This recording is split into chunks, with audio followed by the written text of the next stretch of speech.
Hey, and welcome to another edition of the Wake Up Late with Dougie show. I am your host, Dougie Almeida, coming to you from Simpsonville, South Carolina, where I'm blending in. And we have a great show today. Speaking of South Carolina and the Greenville comedy scene, we've got two of their biggest stars from the scene that we're going to introduce to you in a minute. But we want to thank you so much for joining us. And don't forget, guys, share the video wherever you're seeing this. If you're seeing this on Facebook, we appreciate it. Go to YouTube and subscribe to our YouTube channel. If you're watching this on YouTube, go to our Facebook and like our Facebook channel.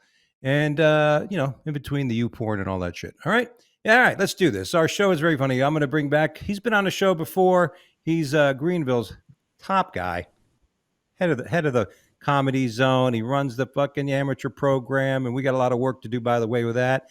I have Brandon Rainwater and Greenville's funniest young lady, Jas Gil, with us, everybody. What's up? Hi. What's up? Welcome to the show. Now, Jas, this is your first time. Like you said, we were prepping on the show. You feel like you're on CNN? I do. Very professional. It's definitely going on my comedy resume. I would love to see you take over for Don Lemon. That would be amazing. I got the look. I'm ready.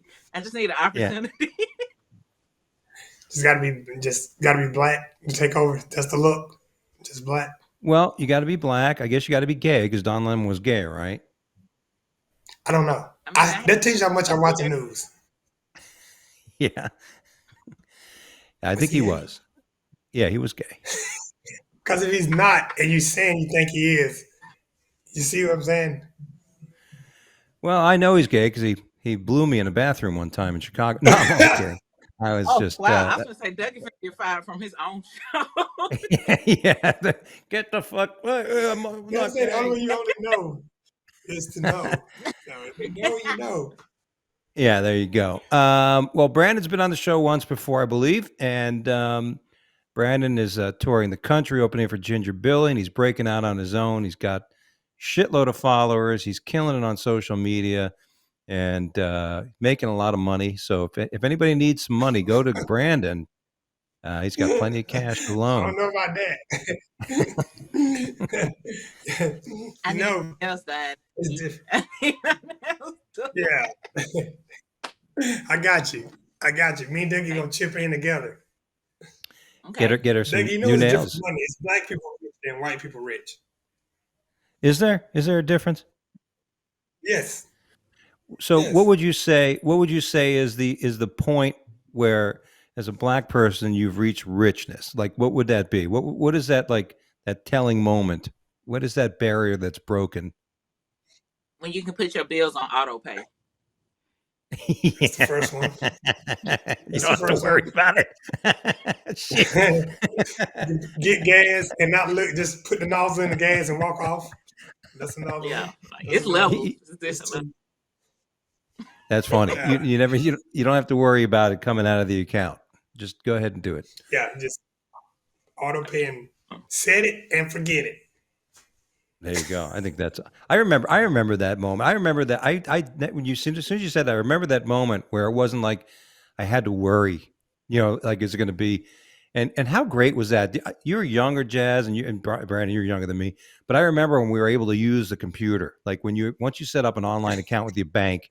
And you, instead of like mail and stamp, write the envelope, write the check, you just had to fill it in and then boom, gone. Great invention. You know what I mean? It became very important when I had to take over my mom and dad's bills, because my mother would go to like Walgreens and she would spend like $400 or $500 in Walgreens. And I'm like, what? And I go to her house and I'd open the medicine cabinet and she'd have 15 jars of oil of Olay. And like she was just crazy about that shit. So I had to take over the bills. That's why the stock stayed up. Now, Jazz, I have to send you new to show, and ladies first. How long have you been in this comedy business, Jazz? 6 years. I've been entertaining people for 6 years. So yeah, it'll be 7 this coming summer. Nice. And, some people are whispering that you might be leaving eventually. You might be going on to more prosperous comedy areas. We will see. I'm always trying to grow. Like Greenville will always be my comedy home, but just like a baby bird, you got to see if you can fly somewhere else. So Yeah, absolutely. yeah. I hear that.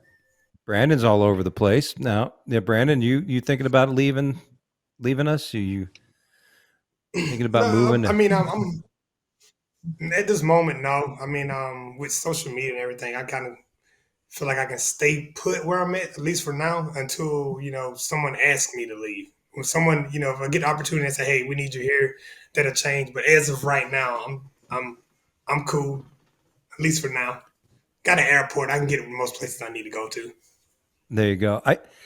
I think one of the biggest concerns I have now that I moved and relocated a couple of years ago to Greenville was, oh my God, what would I do if Comedy Zone closed?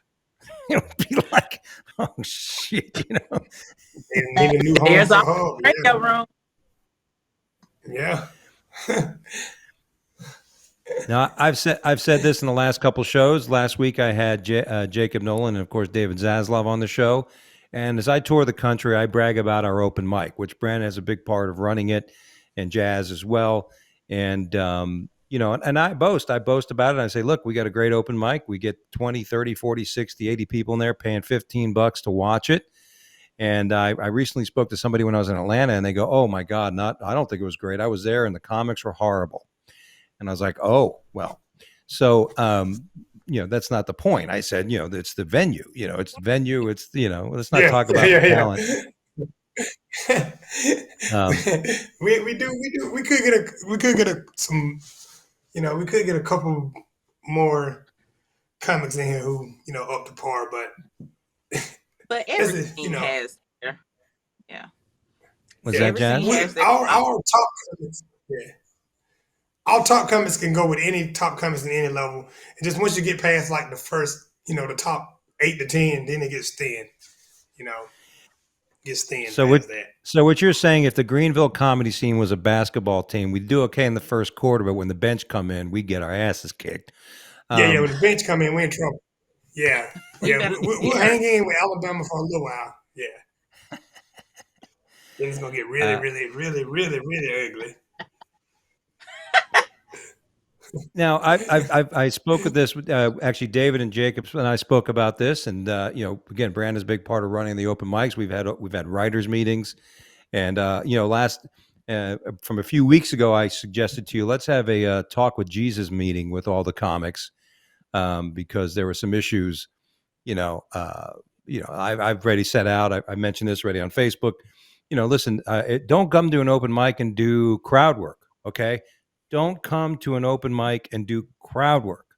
Any thoughts on that? Like, for example, Jazz will come and she'll bring her iPad on stage and she'll go, "These are jokes I'm working on," and she'll go through them. It's great because you want to get that's what I go to an open mic with. I come out with new premises and see if it catches, see if there's something that I can work with. Even if I don't have a joke, I just try to come up with say something and see if it's funny, right?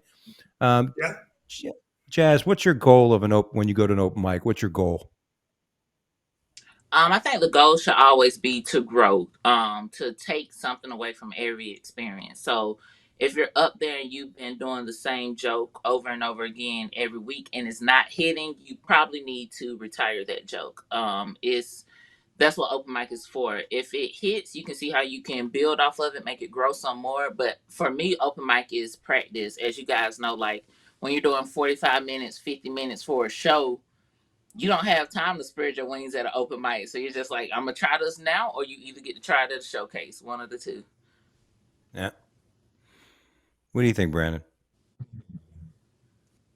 Yeah, I like the same. I always tell comics, I use the same illustration over and over. Look at jokes as like 5 pieces. And okay, if these 2 pieces always hit, then build up. So I'm always trying to, build up the other pieces and make the joke better. So same thing. You come there, get some work in, some new jokes.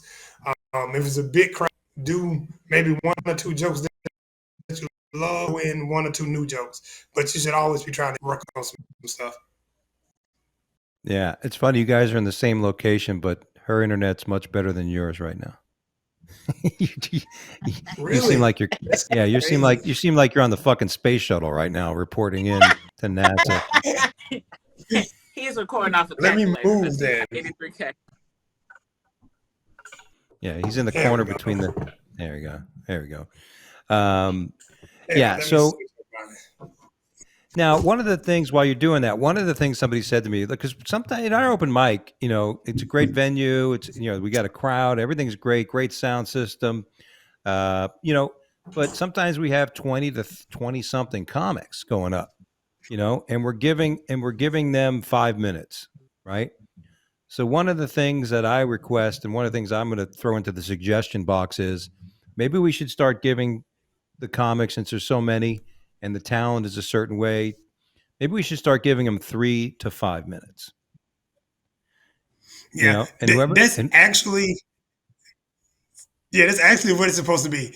You're supposed to get 3 to 5 minutes, and if you're not doing well, it's at the DJ's discretion. We're supposed to like light you early.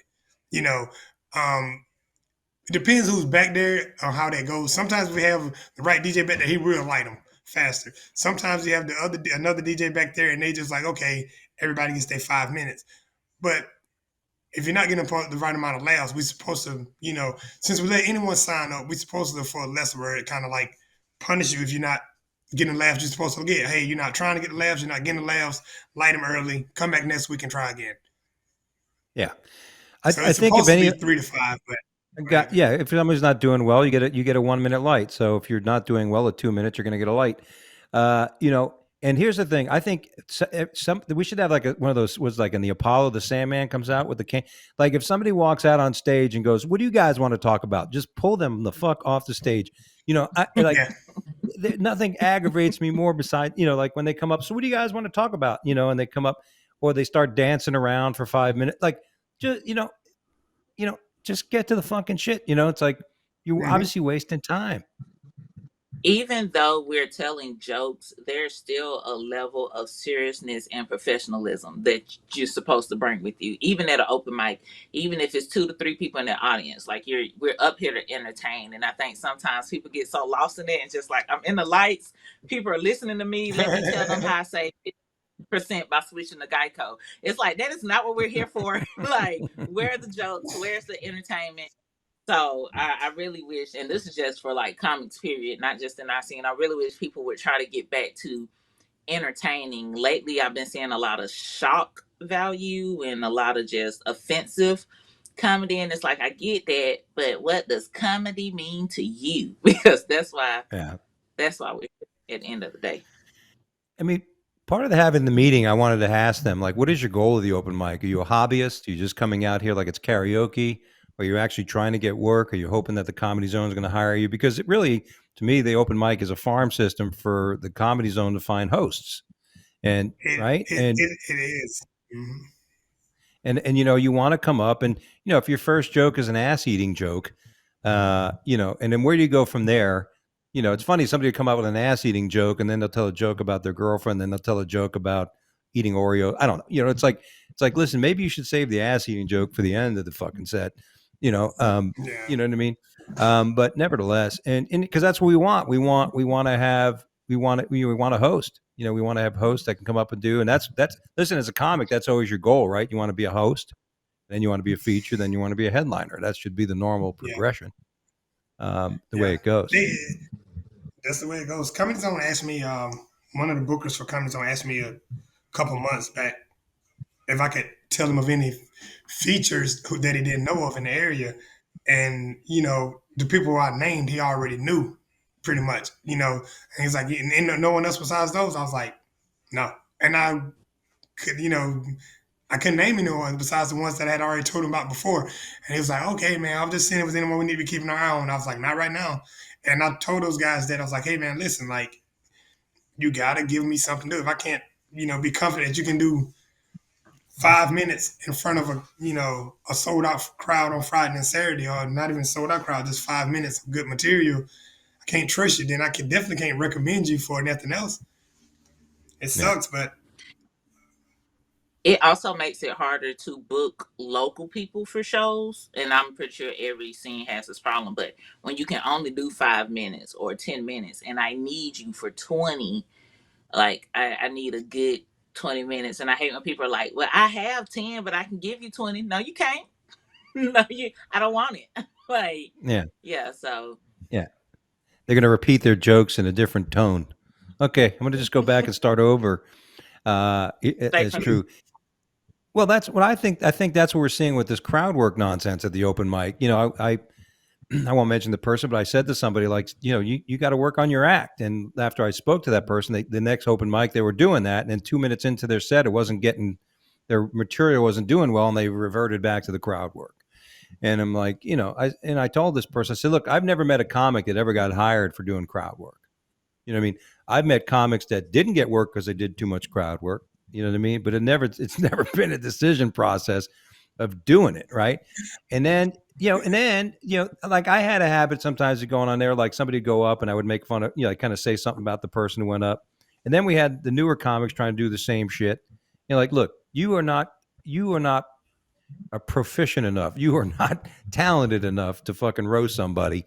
You know what I mean? yeah. Just stick to the game, right? I That kind do of thing. think sometimes that's where the older people, well, like the people who've been doing comedy more jump in, because I know from personal experience when I first started doing comedy, straight crowd work. I didn't even know what crowd work was. Like I was just like, this is my style of comedy, but it was nothing but crowd work. And I had a competition one time and I won it. And when I came off stage, someone was like, "You didn't tell any jokes." And I was like, "But the people enjoyed it." But someone else had to tell me you need to focus more on your jokes than your crowd work, because crowd work was working so well for me. I wasn't gonna try to fix anything that was working greatly, but now like that I work on, oh, that makes me even tougher. Like because I know I can go to crowd work, but I also have jokes for you. So yeah, people do need to be called out sometimes in a way to help them grow. Can I ask you that, Jack? 'Cause that's important because that's a big part about growth. Like you said, it's always about growing. When somebody says something to you like that, some people can go, "Oh, what do you know?" Or "What do you don't know me," or you could just say, "You know what? That was constructive. That was somebody telling me, like, no matter how great you just felt about what you just did." It's like I'm sure you were a little down, like you said, you're happy, you wanted shit, but Yeah, you're mature enough to say, you know what, I need to fucking listen to what that person just said to me. absolutely. I would be completely, it would be like just idiotic of me. And this person was like a seasoned person in our comedy scene. It'd be very stupid of me to just be like, they don't know what they're talking about. I'm doing great on my own. But after they gave me that advice and I started working on my jokes, like it just made me an even better comedian. Because I can always fall back on crowd work. That's nothing. But when it comes to writing jokes, I'm also super real good at that too. So it's, you have to have somebody. I feel like more people need to start calling people out on their stuff, because you won't know until somebody says something to you. Any thoughts on that, Brandon? No, no, this. I think that a lot of people want to do crowd work, but just like how Jazz said, when I first came in, I did a lot of crowd work. No one usually doesn't tell about it or correct you about it because you know it's getting laughs. So by the time you figure out about it, it's usually a little bit later on. And if you're gonna do like I'll do crowd work, but like my crowd work leads into a joke. I do, if I do 30 seconds of crowd work, then I'm finna do 5 minutes of jokes right after that. Then if I do, a minute of crowd work, then I'm finna do 10 minutes of jokes.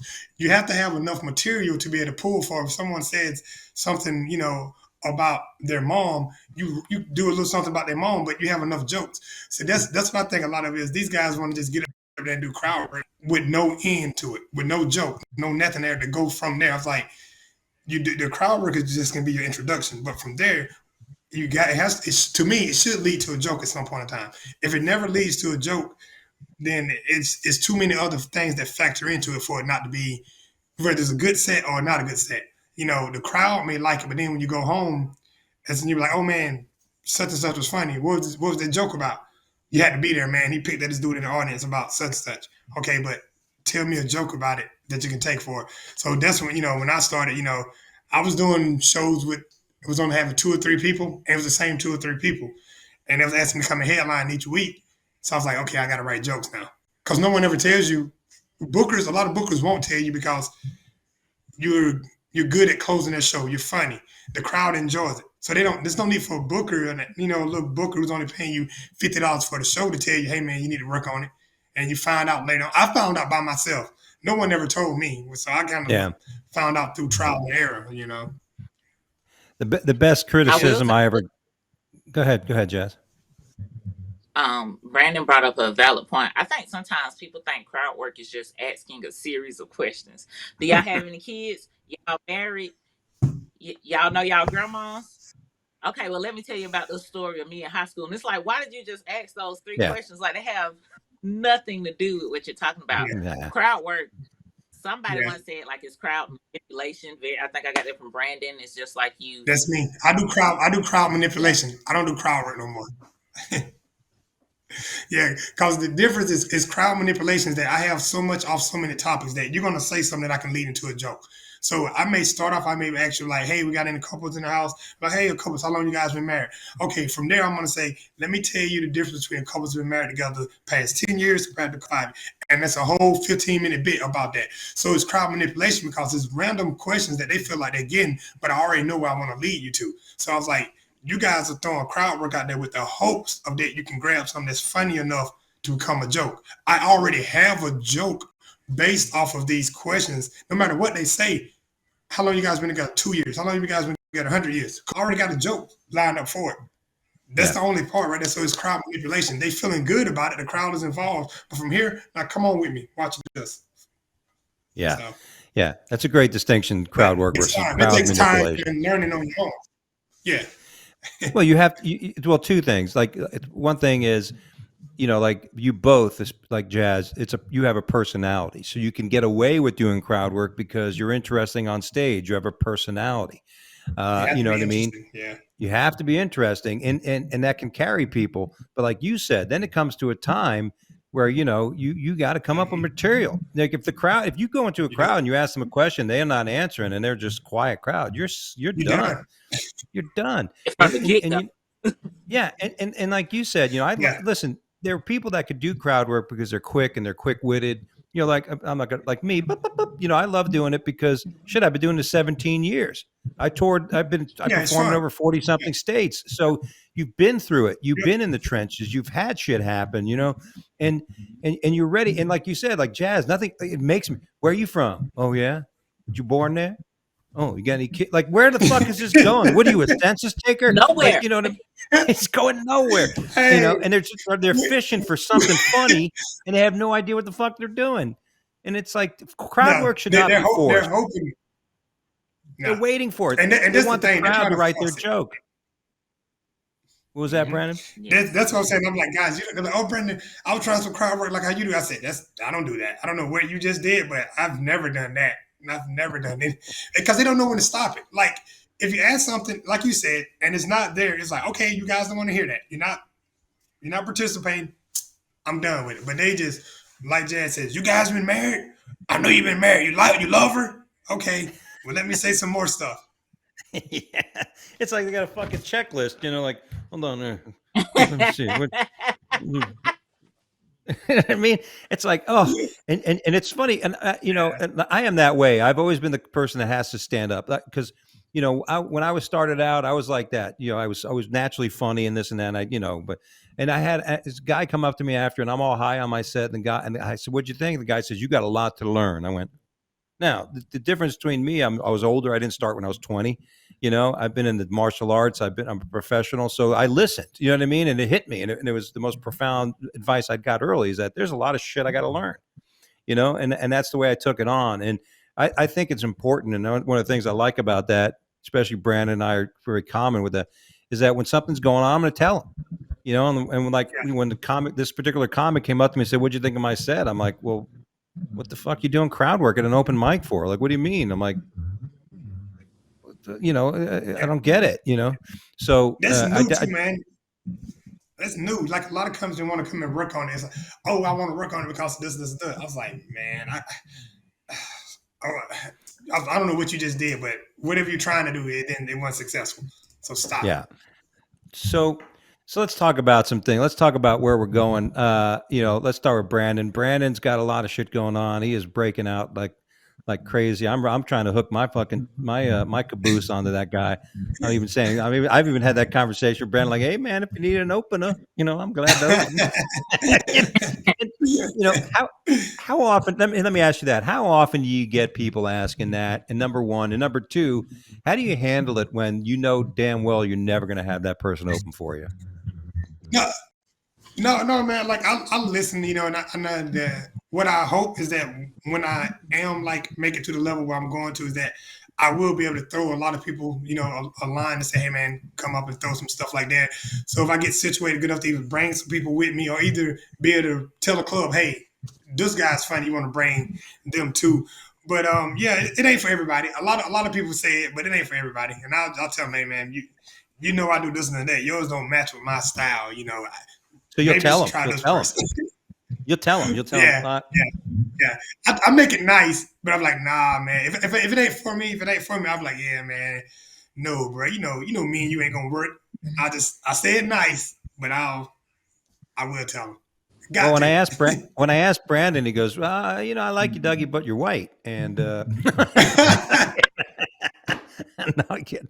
Uh, uh, I mean, I had somebody ask me that today. I didn't even know. I didn't even know this person. Like, hey, if you need a solid opener, and they sent me a video and stuff like that. I'm like, I have like, think. Here's my list, especially so far for Greenville. If I do shows in the South Carolina area, I use Chris Wilson. I think he can open up. I've used Jacob Nolan for a bit. I've had combined features. If somebody can't do 25, 30, I'll get two people to do 15 or 12, right? But what is that noise? But yeah. So, Jazz, have you ever had that? You had somebody ask you that, like, can you open? Like, can I open for you? Can I come and open for you? I've had people try to just throw themselves on shows, and I'm just like, the budget's full. I'm so sorry. Maybe next time. Like, the budget's full. It's crazy. It'll be people who have done one open mic, and they'll be like, well, can I be on your next show? And I'm just like, you don't want to practice no more. You don't want to try to get better at it. You try not to be rude or anything with some people, but sometimes you just got to be like, no, it's a no. You're not Yeah, ready. I think that's great. I mean, a lot of people would try to be polite. And I'll let you know. I'll let you know. But it's like when you try to get into a club, you try to book a club. You're like, hey, anything's coming open? If you have anything open, they're like, yeah, I'll let you know. You're like, oh fuck, I don't like that word, sir. Um, Just inform me. yeah, I think I'm gonna yeah. have some company. Well, now we got the cameraman getting you guys together. This looks like we're on the news, and we're going to hear from you guys. Like, It looked like we just lost our kid. We just want them to come back home. You can Safe. see this. We love you. We love Mom's worried about you. Just come home. just Jazz come and on. Brandon. Jazz and Brandon's son became a daughter when the school set up the I'm whole sorry. sex change. It's 2023. Yeah. We were talking before a little technical stuff we got to fix, but we're talking about, like, as a comic, a lot of here, two things that are interesting. Either one of two things that always happen. Number one, somebody sees that you're working and say, hey, if you ever need an opener, we're talking about that. So, I've even, like I said, I've already admitted I bugged Brandon because now that he's fucking taken off. I'm like, I wanted to, put my fucking caboose onto that train. You know what I mean? And we talked a little bit about that. And it's interesting, like in Florida, I've got 3 or 4 guys that open for me. I usually, that are my go-to guys. These are the people I'll ask and things like that. And you want to spread the wealth. And I always felt great when I would get opportunities. I would always want to offer that to other comics. And sometimes you get other comics, man, like, why aren't you asking me? I'm like, well, because you suck. You know what I mean? You know what I mean? I don't know what to tell you. But sometimes that Narrate. honesty, we were talking about a little earlier, that honesty may crush people, and some people may take that and become stronger with it, right? And that's a big part. I don't think you could be successful if you're that easily torn down. I really don't. Well, is the COVID comics? They're different. That's what we always said. The COVID comics are different than the comics that came before the COVID. Um, that group that came in right after COVID, man, it's just that they all, it's a lot of companies, they all group together. They all pat each other on the back, good set, bad set. They all book each other. And they don't, if I see a company, when I first came in the company, if I seen a company do better than me, and everybody's like, oh my gosh, Dougie killed it. And I was like, you guys think Dougie's funny? Wait till I get up there then. They on the other hand, they're like, Dougie's funny. Oh yeah, man, he's the best. Don't want to reach your level, just happy with you being better. And I'm like, I'm not happy with someone consistently being better than me. Everyone has a good night, everyone has a great night, everyone has an off night. But if someone's continuing to kick in my butt, for me, it makes me want to work better. And they're just like, no, I'm okay with him being better. Hopefully he just books me every now and then. I'm okay with that. At least I know him. It's like, no, get better. You also have to be cautious on who you look up to for advice, because that will hinder your comedy career more than you actually think. I wouldn't dare go to someone who's not actively working in the comedy scene for advice, but some people are like, this seems like the perfect person to go to and ask questions. And it's just like, do as you please, but it's gonna cost you. Yeah. And like it's the complete opposite of that. Like you said, sometimes, I love. We had a guy in South Florida that would give advice like, when I tour, I'm like, what do you mean when you tour from one exit off 95 to the other? Your fucking tour? What do you mean from one open mic to another? It's like when it's great when people get excited about comedy. Go, here's my next shows, and they post, I'm going to be at this open mic, I'm going to be at this open mic, I'm this mic. I'm like, bitch, you're not even getting paid. Why are you promoting that shit? You know what I mean? But listen, it's part of the excitement. I get it. You know what I mean? Everybody's been caught up in the excitement of doing comedy, but nevertheless, the other thing I was going to say, the other thing was, oh shit, we broke on that. When you work a place, like how many times have you done a show at a club and all of a sudden you start getting these emails? Hey, who books that shit? Hey, can you hook me up with the club? I'm like, yeah. Why don't let me ask you? No, I cannot. What is the risk? I'll ask you both. What is the risk of referring somebody? If you're going to refer a comic, what are you really putting as the person referring the person? What are you putting at risk? Well, like I feel like most importantly, like your reference. Like it's the same thing like a job referral. If I refer someone, I'm usually thinking in my head, okay, this comic in my head is at least on my caliber in a lot of things. I know they're consistent. They're gonna make you laugh. So if I refer somebody, I'm gonna ask them what they're looking for. If you say, hey Brandon, I wanted you, but you said you booked. So you're looking for someone who's on that level. So that list goes small. If you say, hey man, I just want somebody who can do 5 minutes, then that's a different list. But for me to refer somebody, I gotta know that your success rate is at least 70 to 80%. Because everyone has a one off when you're funny. So it's always, no matter how bad a comic is, they've always had one time where they've done decent. But the distance in between how often you do good is what I look at. If you're doing good, you do 10 shows, and 9 out of 10 shows you're doing good, 8 out of 10, cool. When you get down there, you're doing 10 shows, and only 3 of them you're doing good, I got there for you. Yeah, that's a great point. So I want my name to be, if I tell you, hey man, he's funny, they don't got to send a reel, they don't got to send a tape, that's enough. They're like, hey man, is he good? Oh yeah, buddy, you straight. Just do some right here. He can do whatever you need him to do. Okay, cool. So it depends on what they ask for. But yeah, if I'm referring somebody, I'm gonna ask them what you're looking for and what you need, and then that's when I dig into my bag. Agreement, we got a shortage of digging a bag comments. Is it a bag? It's not a bag. Probably a ketchup packet. Is it a satchel? Is it a bowl? Can it be a bowl? Can we have a bowl? Maybe a bowl. It's not a bag.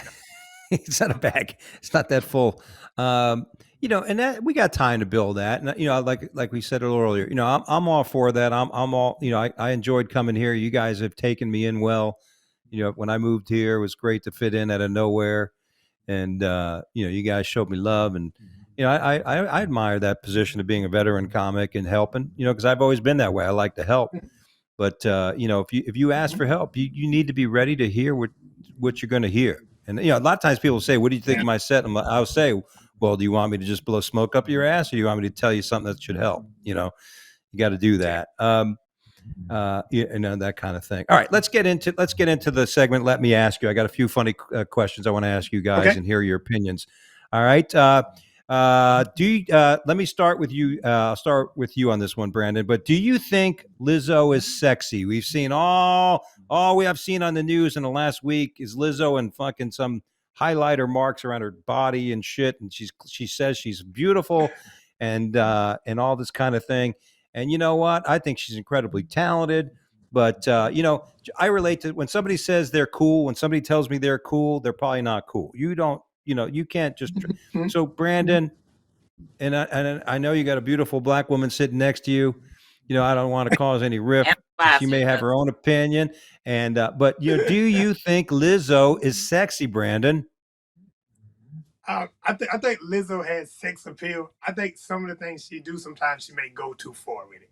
I think she has sex appeal, but she always takes it a little too far. Like she stopped about right here, and she was about right here with sexy, and Lizzo's like, this is sexy. Okay, I'm going all the way. So she just goes a little too far. She'd be so close. It's like, okay, Lizzo, maybe don't show all of this. Maybe just show this part out. Lizzo's like, nope, I'm gonna show it all. So she be on the right track, man. She just goes too far. Okay, Lizzo, maybe a 2-piece. Lizzo's like, nope. I'm gonna have 2 screens right here, one right here, one right here. Yeah. But no, Lizzo, that's what she. So she has sex appeal. She just goes too far.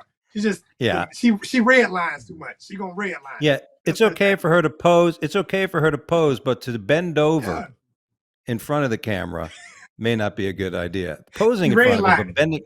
Yeah, you bending over and then it's just too much. What do you think, Chaz? That's what I say. Listen, she be right there and then she redline it. Like, I think she has sex appeal, but I said, Lizzo, she be right there at it. You're like, okay, cool, be confident. That's a cute outfit. And she's like, you like the outfit? And whatever I do a split and bring the camera in this close, like that, you just did too much. Do a split. Redline.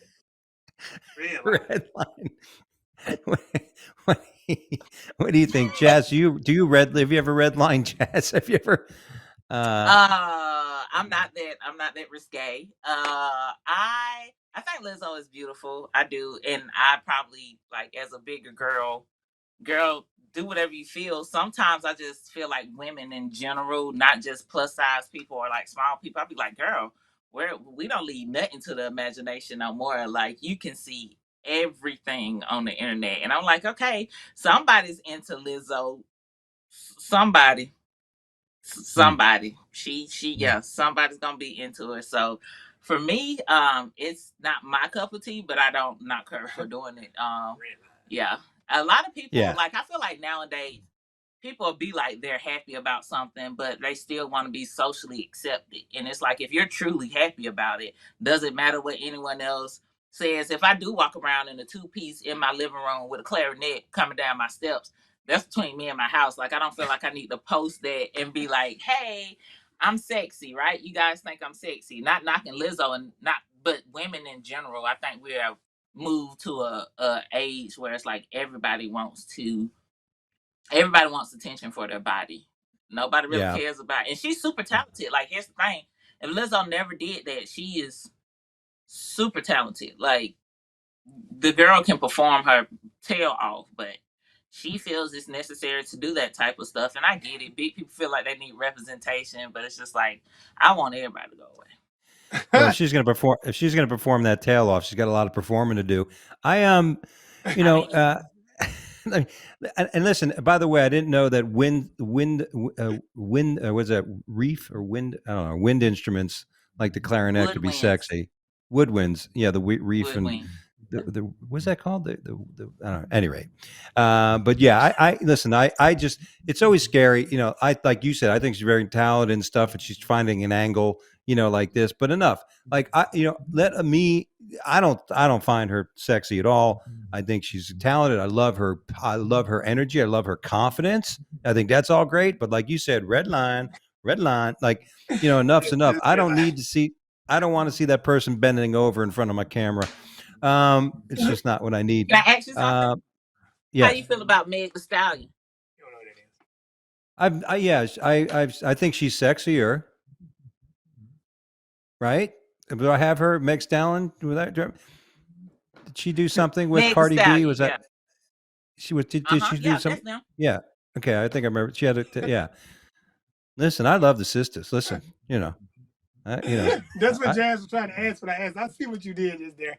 I yeah, already knew what that was. yeah. That's a No, trick question. no, I knew it was there. I was like, don't take the bait, Dougie. Jazz is trying to find out if you down with the Brown. you down with the I'm Brown? down with the Brown. That's all you had to say. Listen, Was I you was down with the down with the Brown, Brown right? in middle school. I was down with the Brown in middle school, and I'd like to say it was because, but I think I was intrigued because the Brown was down with me. Like I had that bubble butt. I always had that Spanish bubble butt, and the sisters loved it. Like they'd come up and smack me on the ass. I'd be like, "Damn, somebody likes me. This is beautiful." And Okay. I remember being in my ninth grade school, and there's this one girl I still remember. She was so damn hot, and she was talking to me, and my friend comes up, is like, "Oh, you go out with a black girl?" I go, she's oh." He goes, "That's a good looking black girl." I go, "That's a good looking girl, dude. That's a good looking girl. Let's get that shit straight." But yeah, I've been down with the sisters. Listen, one of my new jokes I tell, it's fucking funny. Dave Zasloff loves it. My mother, who we're Hispanic, our family, my mother used to always come up to me and say, "Douglas, you're with Asian women, you're with black women. Why don't you ever date a Spanish woman?" I'm like, and then she'd turn around and yell at my dad. Um, I'm like, I think that's probably why. Nevertheless, all right. I don't know if you saw the video. We're going to show it here on one of our stories about that guy who went crazy with the baby crying on the plane. Have you ever been on a plane with a crying baby? No, I haven't. I've flown a couple planes. I've been on a couple flights. I've been on a Uh-oh. couple flights. I haven't had that. And I'm happy. Yeah.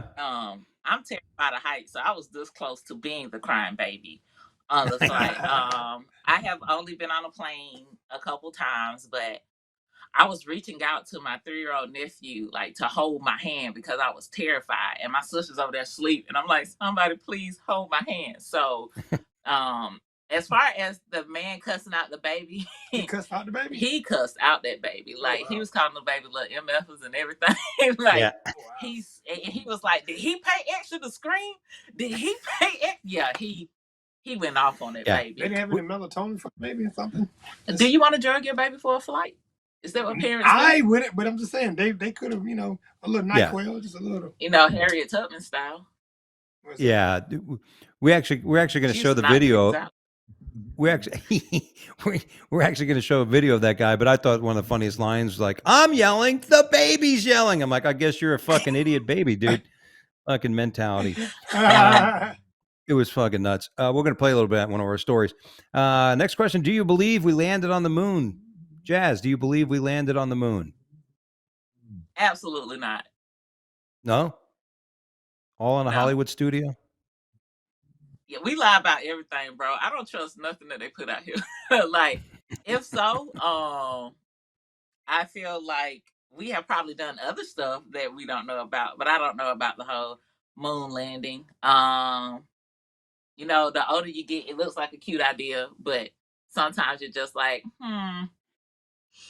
Yeah. let's do the story. Brand? We've been lied to about so much. We don't know what to believe at this point. Yeah. Brandon? Yeah. Yeah, I think we probably faked it. I think we faked it inside the studio. We wanted to beat Rush up there, so we went to the studio, said we did it, shot something up in the sky. Everybody happy. Everybody happy. How can you? Interesting. I mean, you can't say you did it. Well, they actually. I feel like.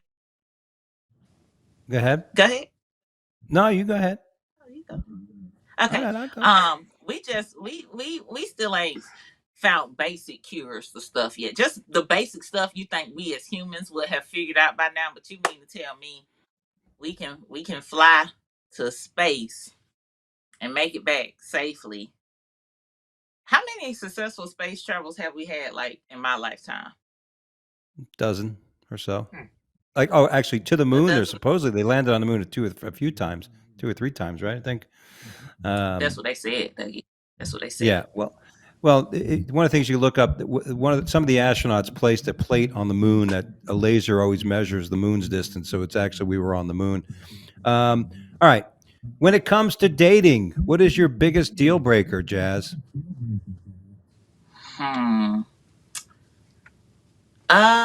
If you're boring, like, and I don't mean dangerous fun, I just mean like you gotta have a personality. If you're I don't know, like if you're just mean or you don't hear me out. If I don't feel love, that's a deal breaker. Yeah. Brandon? No, like I'm real old school, so like I'm like more like traditional roles.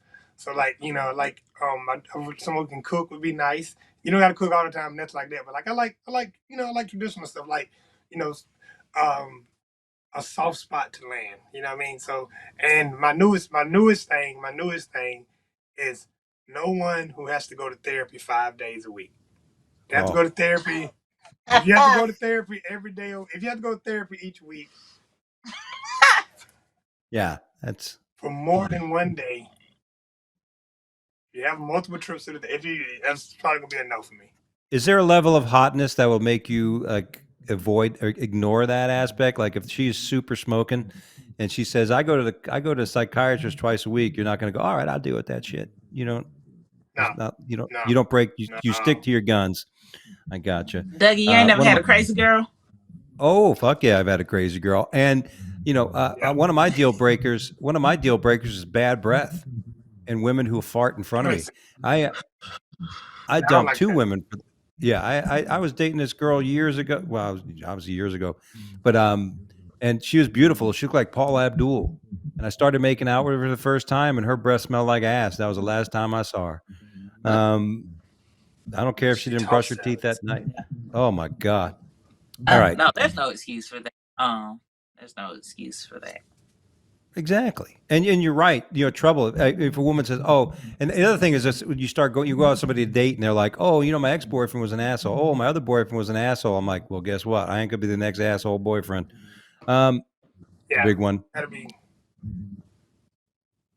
In lieu of Don Lemon and Tucker Carlson getting fired, have you ever been fired, Brandon?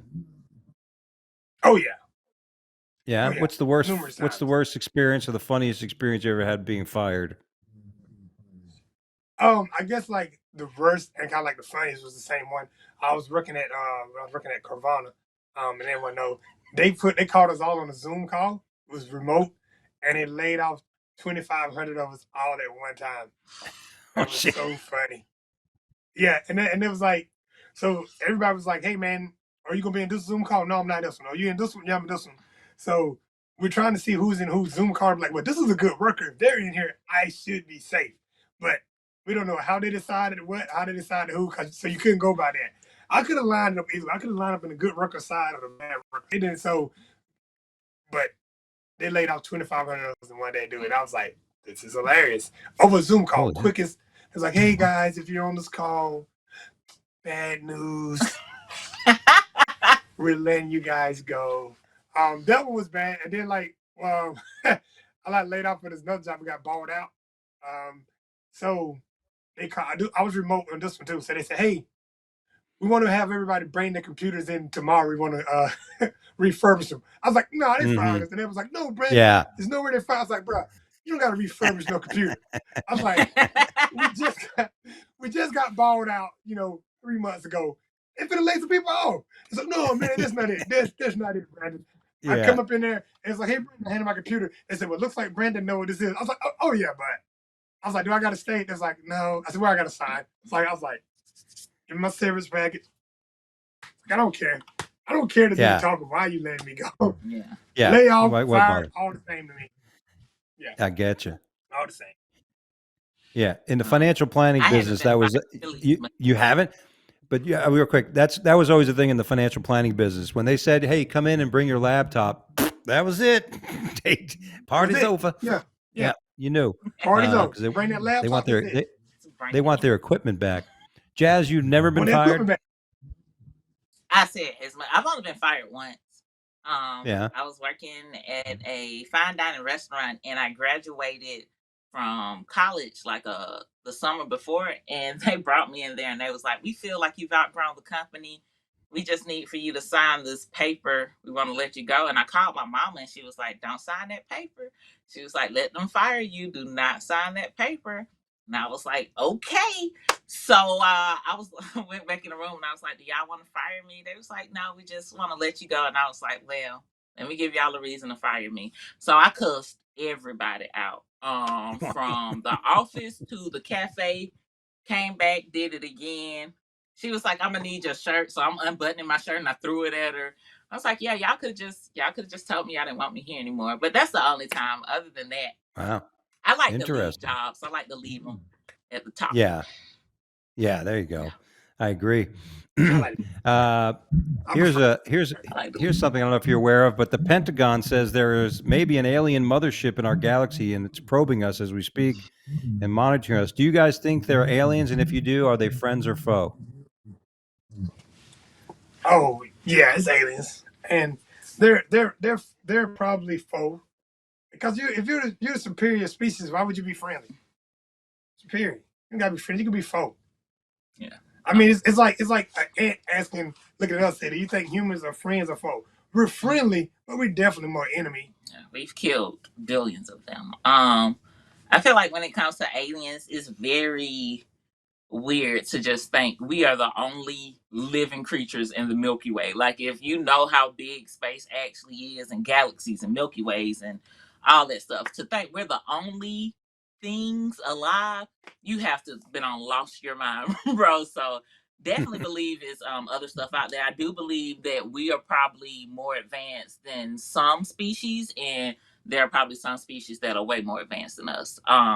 I wouldn't like to fight an alien personally. I don't feel like we have the technology for the kinds that would come visit us. But yeah, I definitely believe it's something out there. Yeah, it's hard to find an alien when you don't know where their nuts are to kick them. I would say. That's your strategy to saving the world. Like, kick I them in mean, the nuts. listen. That's your strategy. If you get attacked by a shark, you punch him in the snout. If you get attacked by an alien, you got to know where his nuts are. You got to kick him in the nuts. If they are him, can you imagine you run into an alien you're like, I'm not a him, I'm a they. I'm like, oh, we fucking go. It went even outside the galaxy. It's fucking stretched out the galaxy. Do you think artificial intelligence will help humanity or destroy it? What do you think? Oh, destroy it. Yeah. Hands down, destroy it. Hands down. Got it. For every step we take forward in technology, human beings are losing everyday skills, bro. Think about it. When was the last time you did long division? When was the last time you did math? I always say if they were to find a way to shut technology down for like a week or so, people would be freaking out. No one knows like phone numbers anymore. No, like, we're losing social skills. Kids nowadays know how to find anything on YouTube, but they can't solve a problem. They can't problem solve for anything. They can't figure stuff out, and it's just like they're gonna be more intertwined with technology than we were. I remember when MySpace and Facebook like first came out. Yeah. Now this is gonna be like Snapchat, Instagram, TikTok. Is all these kids know, like, TikTok is literally a parent to some of these kids. Yeah, absolutely. It's like I remember when the calculator came out. My dad was like, "Don't use the calculator. Use your write it, figure that shit out." I'm like, I'm using the fucking calculator. Nah. Hold on, pause. You ain't just gonna skate past. You remember the calculator came out? Like, you just didn't say you remember the calculator came. Yeah, I remember the calculator came out. What? I thought calculators always been here. What you mean? No, they weren't. Yeah, absolutely. There, you know what I mean. But I think that's a great point. It's too I had two jokes. We were comics and remind me of jokes. I remember one of my jokes. Remember that show? Survival. Man versus Wild. Remember that fucking show, Man versus Wild? Mm-hmm. Like, they drop them off in the middle of a desert, and I got to figure. Yeah. I thought I would be on Man versus Wild. All you got to do is take my phone away from me. I didn't have my navigation. I'd be fucked. I'm like, I wouldn't know how to get anywhere. You know what I mean? It's true. Great point. That kind of thing. All right. Question. Very important question. Our last question of let me ask you: does ketchup or mustard need to be refrigerated, Jazz? Mustard, definitely yes. Ketchup, it depends on what you believe in. I think I keep all my condiments in the refrigerator, but mustard, if you leave your mustard in the cupboard, I don't trust you. Brandon? But I will say this: Caucasian people have been known to keep their house at cooler temperatures, so they just leave everything out. true. Brandon, Yeah. what do you think? Yeah, I put both in the freezer. Yeah, like you said, once it's open, ketchup and mustard both got to go in there. You can't leave neither one out like that. Yeah. I put my hot sauce in the fridge. Yeah, me too. Yeah. I mean, hot sauce goes both. Sometimes in the cabinet, sometimes in the fridge. But yeah, once we open it, it's going in the fridge. I put my hot sauce in the fridge. Well, since you worked, maybe the reason you got fired from a restaurant, Jazz, is because you don't really know the rule of condiment, because mustard stays on the table. Hot sauce stays on the table, like in like a Tabasco jar and all that kind of stuff. Anything with vinegar and it doesn't have dairy in it does not need to be fridged. Matter of fact, mustard should not go into the fridge because it gets mold as opposed to going bad. So you don't need to put mustard or ketchup in the fridge. They can stay in the right now. Where's your mustard? Where's your mustard at now? Where's your mustard at? I'm sitting on it. Trying to keep it warm. Yeah. All right, let's move on to with you being married. What would you do if your wife decided to put the condiments in the refrigerator? I'd leave that bitch. No. Wherever you are, Mrs. Almeida, please don't put the stuff in the refrigerator for the sake of your marriage. When I was looking at stories for the show, I was like, I came across this on like Did You Know stuff, and I'm like, and I remember a buddy of mine used to always say that. He was like, you got to put your ketchup in the fridge, and my wife was like, no, you don't, you know. And I'm like, I don't, fuck do I know, you know. You don't have to. And no restaurants or nothing is it put up. It's all sitting out at restaurants.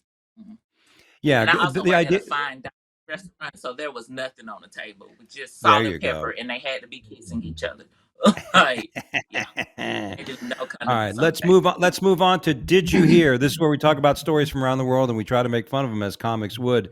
And here we go. The irate passenger goes angry mid-air rant over a crying infant, screamed and was in a tin can with the baby. Roll the footage, Ben, of this guy. And look, he's married to a white woman and she's embarrassed the whole time. If you watch the video, his wife is just like, oh my God, I can't believe this fucking guy. I had headphones on. I was screaming. Why is the baby yelling? I'm not screaming. You want me to scream? You want me to scream? I'll scream. A man goes off on staff. You want me to scream? You tell me to talk loud. The baby's talking loud. Oh my God. Golly. Unbelievable. I'm embarrassed for him and his wife. Yeah, his wife was unbelievably embarrassed. Probably the third shift. Yeah. And you know what? Most people like this guy may be banned from flying. This guy may go on the federal transportation rule where they may not let this guy fly again. You know, I mean, imagine if you have your young children with you and you see he on the seat behind you, like you just gonna be like, shh. Did they kick him out? I mean, I think this happened like the whole flight. Like, I think the baby started crying during the flight, and oh boy had a real attack. Like, the guy had a meltdown at some point. I think they were on the way to Fort Lauderdale. They were on the way to Fort Lauderdale, and they had to stop in Orlando. They had to stop the plane in Orlando, emergency stop, and everybody had to get off the plane because the guy wouldn't get off the plane. I mean, the looks this guy must have got from all these Listen, if I was on that plane, I would have smacked the bitch. I would have fucking went, dude, I'm getting off this plane because you're fucking yelling at a baby. You know, you fucking idiot. Unbelievable. Did the baby get off the plane? Yeah. The baby actually spoke his first words to go, fuck you, dude. But this is interesting too, because there was another story last week about a professional baseball. The pitcher for the Toronto Blue Jays got pissed because the flight attendants, because he had two young kids, and they were making a fucking mess. And the flight attendant made the mother clean it up, and he got all pissed off. Which is an interesting story in itself, because should the flight attendants just picked it up, or should they made the mother pick it up? And I think there's context missing in that story. But if the flight attendants are walking by and the kids are just throwing shit and the mother's not paying attention, make the mother pick it up. Yeah. I got to know the whole story. He got upset because she was pregnant. I think she's pregnant as well. And he was like, how dare you make my pregnant wife? But it's just like, I don't think people want to be responsible for their kids. And I'm not saying I don't have any kids. Don't come for me, internet. Like, I don't have any children, but I do work with them. Like, and a lot of times it's easier to be like, we're on this plane, they're not going anywhere. Let me just decompress for a second and get in my feels. It's like, no, you need to handle your child because they're making it harder for other people. I saw a lot of people be like, well, we don't expect people to, clean up after their children at the movies. Certain situations call for certain things, and that flight attendant was not having it. Yeah. I think the guy who yelled at the baby should have been on that flight. Like, take him and put that guy on that flight. But you think I'm going to clean up after that baby? Yeah. Get that baby out there and just yell at them. And then she would have learned, pick the stuff up. It is a missed opportunity. He should really be a flight attendant. Yeah, that's exactly what he should do. Put him on flight. Like, that would be what that restaurant is. It's a flight, and you can put him on there, and that's what he do. He yell at people. Just yell at people and degrade people to hold. Yeah, okay. I would do that once. You would fly? Once. Just once. Yeah, I tell you what, I start losing my mind when I'm in the back of the plane. I'm watching these people get off the fucking plane. I'm like, oh my God, can you guys figure this shit out? Like, fucking take forever to get off the fucking plane. What's even funny is when the people at the back get up. I was like, where you going? It's a big line. Yeah. Sit down, buddy. You're not going anywhere. Oh. Sit down. Yeah. Relax. Relax. And how about those fucking people that try to weasel their way through? Like, are you that important? You think I've got a flight. I got a connecting flight. We all got connecting flights. Yeah, exactly. All right. Next story. Parents upset over whipped cream licking event at Kennewick Middle School. This was amazing. They basically put a glass partition, and the students and the faculty had to lick on each side of that glass whipped cream off the glass, which is disgusting in any ways. But parents got pissed because it made it look like the teachers were kissing and licking the students. You guys are both frozen?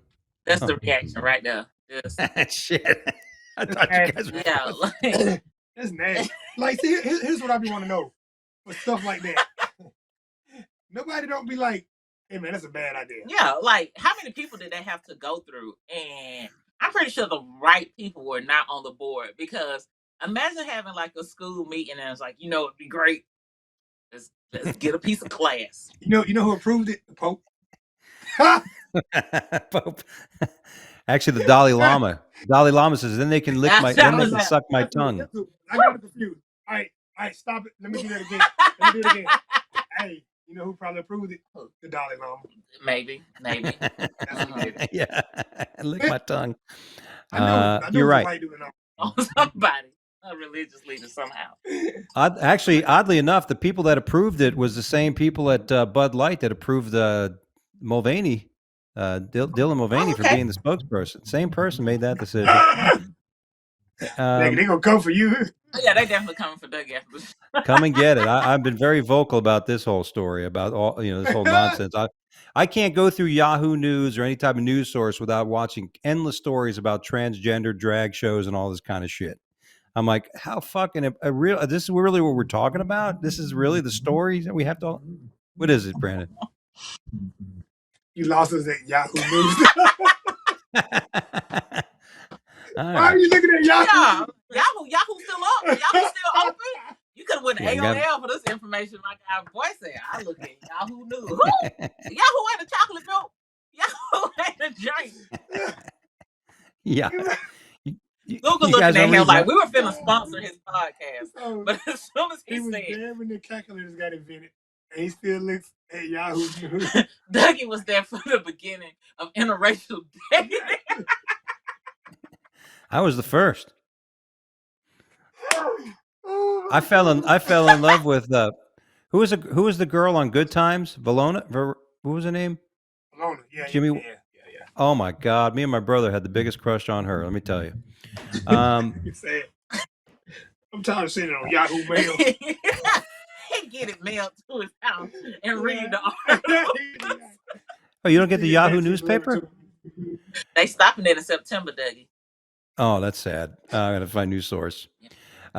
Here's a great story. Man woke up to find his dog had chewed his toe to the bone. Look at that loving dog. Sir. How? Sir, were you dead? Were you in a coma? That's fake. Yeah, look at that guy. Look at the dog. That dog Man, like he got insurance policy out on that man. That dog. How you let a dog? He's the beneficiary. And you don't know. His toe must be. Well, if you guys read the story, the guy, two things. Thank God for the dog. What he ended up finding out was that he had 2 clots in his leg. He has diabetes. He had 2 clots in his leg, So he didn't feel the pain. So the dog may have saved his life and fucked up his toe. Yeah, show the picture of the toe. Here's there. Ooh, look at that. Oh, he just chawed on it a little bit. Okay, it didn't go all the way off. Okay, he just gnawed on it a little bit. Yeah, he chewed to the bone. It was basically cut through the bone, but there you go. Oof. First off, was he feeding the dog? It's more to the story. No, he was sleeping on the couch, and his foot was hanging over the edge of the couch, and the dog came over and started nibbling a little bit. And he says, "This tastes like diabetes." Just imagine like you feel this at your, I don't care how dead your leg is, like you got to feel this at some point. I don't know why that's a weird motion, but I just feel like you guys are filming porn. God, dog. Well, moral of the story: don't have diabetes and don't let your toe stick out if you have a baby bulldog. This fucking story is amazing. Video shows drunk man falling from 19th floor, stands up unfazed and sings on his way to the hospital. Look at this guy.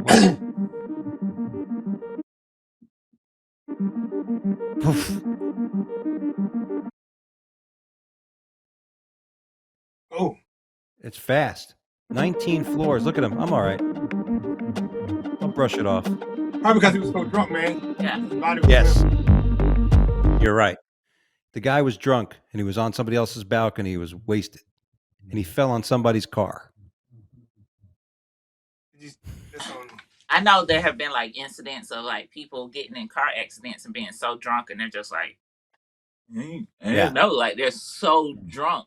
I don't even know, like 20 stories. Is Bro a superhero? It might be. What's the one with Bruce Willis was in? Yeah, Unbreakable. Unbreakable. Because they sound real. Well, there is a lot to what you did. There's a lot to what you said, Jazz. Usually, if you're in a car accident, the people who get more fucked up are the ones who see it coming and try to brace for it, and the brace makes the body rigid and causes things to break. As opposed to the person who doesn't see it coming and they just kind of, they just jellyfish into it. Oh, snap. Big, very good. Next story, Kentucky woman wins $500,000 from a birthday present her cheap-ass husband bought her. What else are you going to get? You ever get somebody to buy you lottery tickets for your birthday? This guy spent $100 on scratch-off lottery tickets, and his wife ends up winning $500,000. Good for her. Good for him. Good job. I mean, that wasn't... You got a $500,000 for her birthday. Good job. And lottery tickets had to be something she's into because people don't just randomly buy you lottery unless your job took all the PPP loan money and decide that's how they're going to give you a raise this year. I mean, that's a good or bad thing. That's like crowd work, can go well and go bad. Like, hey, I'm going to spend $100 on lottery tickets, and if she don't get shit, she's going to be pissed and remember that bad gift. But it worked out well. Yeah. Here's a story. Leg lengthening surgery is gaining popularity amongst men in the U.S. This is a real thing. Men are tired of being short, so they're adding length to their legs. Brandon, how tall are you? 6'1"? 6'1". Yeah.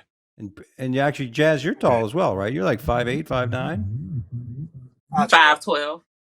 5'12". She's 6 foot. Well, there you go. Jazz, would you date? Yeah, I'm Jazz looking at Dougie like I don't know. I really do. I was 5'10". No, I think it's, bro, everybody want to improve something. I don't see nothing wrong with short men. I've never been a short man. I don't know, but it seems like a lot of them are being tall and they're great. But I guess for men, like, does security come with height? It's a bigger difference for guys. Like, you can understand, like, if you're under, what'd you say, Dougie, maybe 5'9", what'd you say, under 5'9", 5'8"? First off, ask Dougie how tall he is. Dougie's definitely 5'9". Dougie's what, you were 5'10", right? 5'9", 5'10"? I was 5'9", but I've reached that age where I'm shrinking. I'm actually 5'7.5". I'm just under 5'8" now. Yeah, that's a real thing. I don't know why it happens, but it's a real thing. Yeah. But yeah, so anything under 5'9", probably, I could see him being like, oh man, I get it. Look at Jazz looking at me. Want to see my face? Gain out of that, like, from what I've read from it, like they'll go from like 5'7" to 5'9", Yeah, and 2 it's inches, just like you did that to still be under 5'10". Like, what's the point of it? Yeah. You can do it numerous times. Where are they adding the bone to the They thigh? break your leg and then add it. So in the thigh area, Yeah, they so your usually do it. knees They are probably eventually just going to be super low. you're I don't know what happened. gonna have one hell of a lap for all your kids to sit on. Yeah, you like know, something. Oh, they're gonna hate you on airplanes. Ooh, I know they're Yeah, gonna that hate guy- you on Yeah, I don't airplanes know. and in the back seat. I mean, like Yeah, they would be on something like. I don't know why they would do that. Would you consider it, Dougie? no, Did it already. no, I wouldn't. Yeah, I already did it. I used to be 5'3". So, you know, I wouldn't put my body through anything like that. Like, you know, I would never consider a penile implant. I would never you know what I mean? Nose job. I'm not going to, I'm not vain. I don't suffer from one of the 7 sins of vanity. I thought you were I just have- advertising there a little bit, Dougie. Yeah. It sounded like you wanted the ladies to know. Yeah. Well, you know, the worst part is my wife. The funny thing, my wife, which, and you know, we would go out somewhere. Tall men, she'd always stay. Like, I see a tall guy coming. I said, "Here come." My wife's gonna start looking at the tall guy. You know, because all the time you fucking, you know, women love them fucking tall guys. So that would make you get a little pissed about it. And the worst thing about height, like I played competitive soccer. I was a goalkeeper. Goalkeepers need to be like 6'5", 6'6". They're Need to like be a tall. forward on Yeah, a you need to be basket. tall. You know, I was 5'8", 5'9", and I played competitive in college and professional soccer. I can only imagine if I was 6'2". So height was Yeah, a that's big a issue. That's the difference between being an opener at Comedy Zone and being on TV.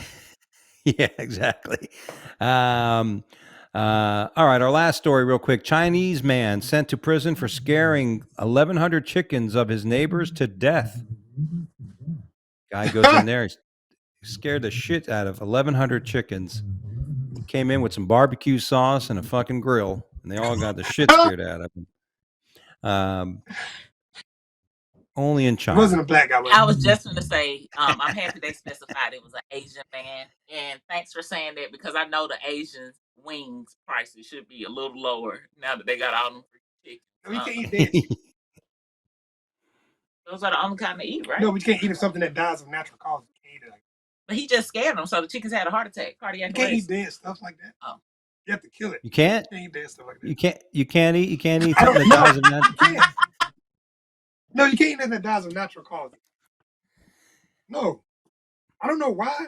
Look it up. It's a reason. Yeah, that's I it. That's know it. some people- Boy, Some cultures, like, the food has to be pure and they can't eat certain things that were killed in a certain manner. But if the chickens died from cardiac arrest, may they be shipped straight to Chick-fil-A or Zaxby's? I just feel like they serve their purpose. I don't know how he's scared that many. Yeah, what was he doing to the chicken? he actually with like a flashlight scared, like they all raced to the back of the pen and they all got freaked out and they died from heart attacks. Yeah, that's how it happened. You know, if we say the wrong thing, we're gonna be on the Stop Asian Hate train. But Yeah, exactly. I feel like Xi Jinping's gonna fucking send over people. All right, we're rolling out the end of the show. It's time for Let's Associate. Here's where I come up with a word. You guys tell me the first thought, word, or story that you think, and we'll do one word. You guys will each share. We'll take turns in rotation. Our first word, starting with Jazz, helpless.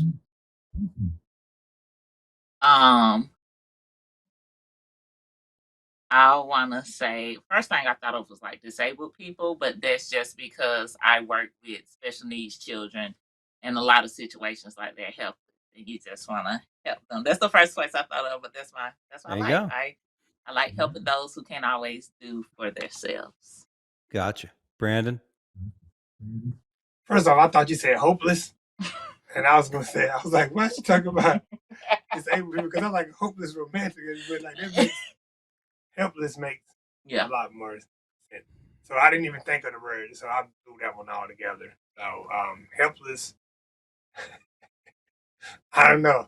I don't got one for that one because I was thinking of the wrong word. Okay. No, I was thinking the wrong word. Okay. We'll move on. Poser. Brandon, start with you. Poser. Oh, Man, first thing I just thought of for some reason was those old movies like Grease and somebody in the corner. Hey, yo, look at that poser over there. That's the first thing I thought of.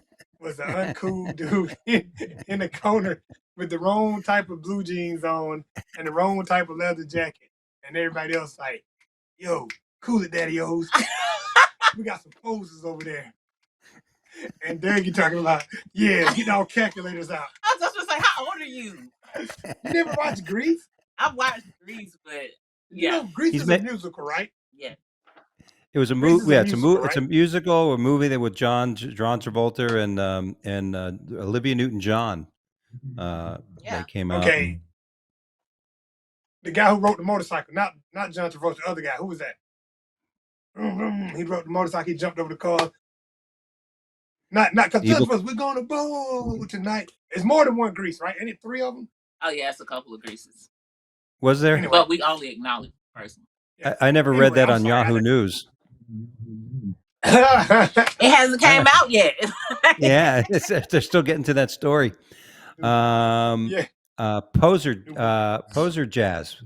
What do you think of the word poser? So the first thing I thought of, there's a guy named Mike Poser, and he had a song with 2 Chainz called "Every Time I'm in Town." It's a very good song. I suggest you guys listen to it. It's a great How the song. song go? Girl, I'm on that clean. You already know. Hey. Every time I'm around, ooh, ooh. It's a great song. And yeah, then I thought about Liars. So yeah, it's a great song. 2 Chainz and Mike Poser. Yeah, like There you go. 2008. Love it. Let's go with this one: skinny dipping. Jazz. First thing I thought of was an octopus. Skinny dipping, octopus skinny dipping. I have a fear of octopuses, and I just been thinking about anytime I'm in a body. I'm not a fan of water. Like I don't like big bodies of water and anything like that. If you guys have ever been on a cruise, one of the most scariest sights at nighttime is to look out just because you don't know. Like as we were talking about space earlier, I feel like the water is equally as scary, and so I straight went octopus. And if an octopus got a hold of me and I'm naked, like how can you defend yourself? All those suckers and on the tentacles, where would they go? And I think like aren't some I like the tentacles. The tentacles aren't all soft, are they? No, that's the squid I'm thinking about. That's the squid. Equally as scary. It's not for me. Maybe in somebody's pool, that's a nice way to get put on a no, not a t-shirt, no trespassing list. So I'm just gonna go jump in people's pools when the weather permits. Yeah, you said skinny, but I thought it was pools. I didn't think about an octopus. I got I didn't think about octopus man, or whatever else you think of. Okay. Brandon, do you remember the first time you went skinny dipping? Yeah. I grew up in the country, man. So all my neighbors, all had pools. So it was like, yeah, man, we went skinny dipping in one of my neighbors' pools. Yeah, I just went over there and jumped in it. Wait, was it a group skinny dip? No, dude, we all took turns. One of them would go and then jump out and run, then the other one would go and jump out and run. So we all couldn't go together because it's weird. So you go one at a time with a lookout, and the other person at the other end for the lookout. So one would run, jump in the pool, swim around, put your stuff back on, and jump out. You know that sounds equally as weird, right? Oh, I know. Yeah, now that sounds equally as weird to just have 2 of your homeboys watch you swim naked. Yeah. They didn't watch it. They had to look out. How do you know what they were doing? You're in the pool. What's that on the rope? Yeah, I can't see everything. You see. How do you know what your boys are doing? I was hoping it was on lookout and not lookout. Brandon. You dick. Exactly. Oddly enough, after I went skinny dipping, one of my friends used to call me a lot more often. Okay, that's great. Dougie, I see what you're doing there, my guy.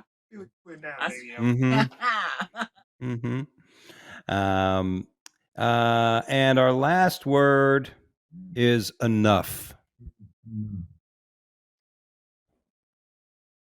You can go first. Enough. let's see, that's enough crowd work for today, nigga. Now it's just no, no, I hear enough. We hear the word enough. I just see a parent saying that's enough. Don't do that. That's enough. I instantly see a grandparent or a parent telling you that's enough, whatever you're doing. Because enough is never followed by anything good. No one says, oh, that's enough. Oh, it's usually something bad. That's, you know what I'm saying? Yeah. It's like, oh, that's enough for my plate. It's not then. It's like, that's enough of you. Yeah. I've had about enough of you. You know, Yeah. oh, that's enough of that food. It's never good. I've never heard enough used in a good way. Unless you're at Olive Garden and they're like, cheese, you're like, that's enough. No, we don't say that's enough. You say I'm good. He's like, you say that's enough? I don't stop them. they're still pouring it. That's fucking great. You're right. Nothing happens after enough. Like enough. Like that's enough. And like, what do you? That's it. After That's a period. Enough. You know what I thought of? So I got a homeboy, and he got into it with another homeboy of ours, and he could have said that's enough, but instead he was like, "You said plenty." Yeah. So now, like, it's just a different way to say that's enough. Because every time I'm like, why don't you just say that was enough? He insisted on saying, "You said plenty." So yeah, Nothing says enough. That was funny. I think that's enough. That's all we have time for here on the Wake Up Late with Dougie show. We've had enough of this show today. That's enough. I want to thank my guests, Brandon Rainwater and Jas Gil, for joining us today, you guys. Thank you so much for joining us. And Jas, Thanks what you got coming up? What you got coming up you want to share? Coming up, couple local shows here and there.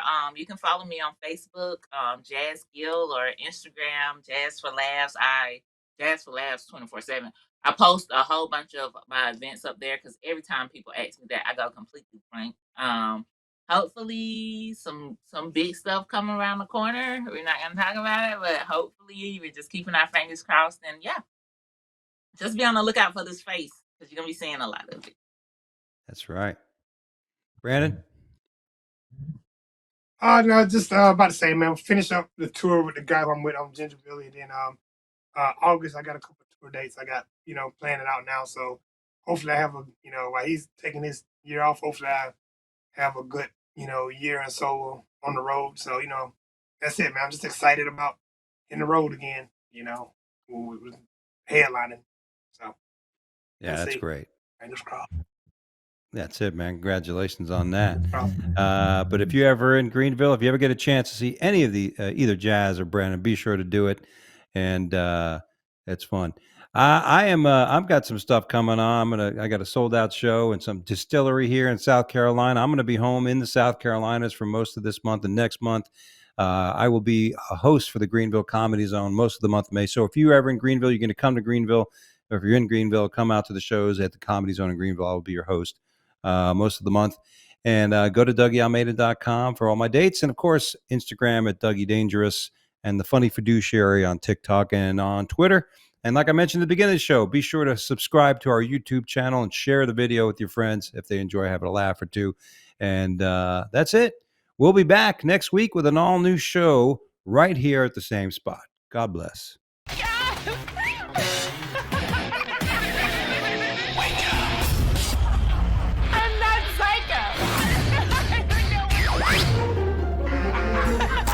Wake up.